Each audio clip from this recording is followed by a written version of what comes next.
দেশ বিদেশের বাছাই করা খবর নিয়ে সর্বদাই সত্য সন্ধানী ই নিউজ ভারত। নমস্কার, ই নিউজ ভারতে আপনাদের সকলকে স্বাগত। শুরু করছি ওয়েদার আপডেট।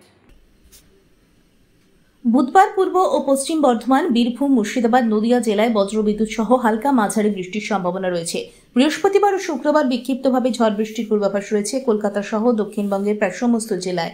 এদিন হাওড়া, হুগলি, উত্তর চব্বিশ পরগনা, দক্ষিণ চব্বিশ পরগনা, পূর্ব মেদিনীপুর, পশ্চিম মেদিনীপুর, ঝাড়গ্রাম, পুরুলিয়া এবং বাঁকুড়া সর্বত্র বৃষ্টির সম্ভাবনা। আজ থেকে ফের বৃষ্টির পরিমাণ ও ব্যাপকতা বাড়বে উত্তরবঙ্গে। ভারী থেকে অতি ভারী বৃষ্টির প্রবল সতর্কতা রয়েছে উত্তরবঙ্গে। অন্যদিকে একটি নিম্নচাপ সৃষ্টি হওয়ার সম্ভাবনা ওড়িশা উপকূল সংলগ্ন উত্তর বঙ্গোপসাগরে। আজ কলকাতার আকাশ আংশিক মেঘলা, আর্দ্রতাজনিত অস্বস্তি বজায় থাকবে।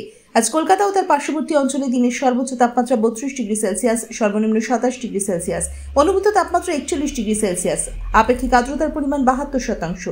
আজকের বৃষ্টিপাতের পরিমাণ 0.5 মিলিমিটার। ব্যুরো রিপোর্ট, ই নিউজ ভারত।